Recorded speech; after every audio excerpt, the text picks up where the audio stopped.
ବର୍ତ୍ତମାନ SSGDର ଯେନ୍ଟାକି exam related ନୂଆ ଅପଡେଟ୍ ହେଇଛି ସେ ଅପଡେଟ୍ଟା କାଣା ଏ ଭିଡ଼ିଓ ମାଧ୍ୟମରେ ଜାଣମା। ଆଉ আমার চ্যানেলকে নয় আছেন বলে সবসক্রাইব করুন, ভিডিওকে লাইক শেয়ার করবাটা नहीं ভুলবে। ଦେଖିପାରୁଥିବେ ଏଇଟା ମୁଇଁ SSGDର ଅଫିସିଆଲ୍ ସାଇଟ୍ରେ ଅଛେ। ଏଇନା ନୋଟିସ୍ଟା ଏକ୍ଜାମ୍ ରିଲେଟେଡ୍ ହେଇଛି, ସେ ନୋଟିସ୍ଟାରେ କାଣା ରହୁଛି କାଣା ନାହିଁ ସେ ବିଷୟରେ ଜାଣମା। ତାପରେ ତଲକେ ଟିକେ ଆସିଲା ପରେ ଇନେ ଯେନ୍ଟାକି ନୋଟିସ୍ଟେ ଅଛେ, notice important notice schedule of examination ବୋଲିକରି ଗୋଟେ ହେଇଛେ, ଯେନ୍ଟାକି ଜାନୁଆରୀ 2 ତାରିଖ 2025 ନୋଟିସ୍ଟା। ସେ ନୋଟିସ୍ଟା କାଣା ଡାଉନଲୋଡ୍ କରି ଦେଖି ପକାମା ନୋଟିସ୍ଟା କାଣା ରହୁଛି ଯେ। ଇନେ ଦେଖିପାରୁଥିବ ଯେନ୍ଟାକି ଷ୍ଟାଫ୍ ସିଲେକ୍ସନ୍ କମିଶନ୍ ହେଡ଼କ୍ୱାର୍ଟର୍ ରହିଛି ଇମ୍ପୋର୍ଟାଣ୍ଟ ନୋଟିସ୍ଟା। ନୋଟିସ୍ରେ କାଣା ରହୁଛି ଦେଖିପାରୁଥିବ, with the reference of the earlier notice of the commission date 18/11/2024ରେ ଗୋଟେ ଆଇଥିଲା, ଯେନ୍ଟାକି SSGD ଏକ୍ଜାମ୍ଟା କେବେ ହେବା ବୋଲି କହିଥିଲା ସେଟାକେ ସିଡ୍ୟୁଲ୍ କରାହେଇଛେ ଆଉ ତାରିଖକେ ଚେଞ୍ଜ କରାହେଇଛେ, ଘୁଚେଇ ଦିଆହେଇଛେ ତାରିଖକେ। ଇନେ ସିରିयल नंबर ଦେଖିପାରୁଥିବେ ଏକ୍ଜାମିନେସନ୍ ଯେନ୍ଟାକି constable GD arm police force ରହୁଛେ।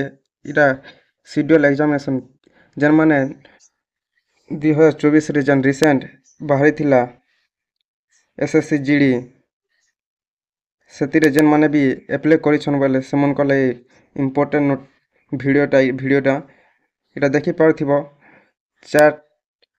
4TH 5TH 6TH 4 ତାରିଖ ଫେବୃଆରୀ 4ରୁ ଫେବୃଆରୀ 25 ତକ୍ ଯେନ୍ଟାକି SSGDର ଏକ୍ଜାମ୍ ହେବାକେ ଯାଉଛେ।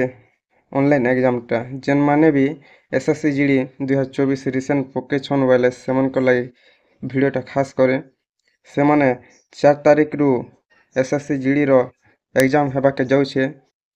ଭଲସେ ପ୍ରିପାରେସନ୍ କରୁନ୍ ଆଉ 4 ତାରିଖରୁ କମ୍ପ୍ୟୁଟର ଏକ୍ଜାମ୍ଟା ଦେବେ। ଆଉ ଇଟା ଜାନୁଆରୀ ଲାଷ୍ଟ ଆଡ଼େ ଏକା ଏଡ଼ମିଟ୍ କାର୍ଡ଼ଟା ବାହାରିବା।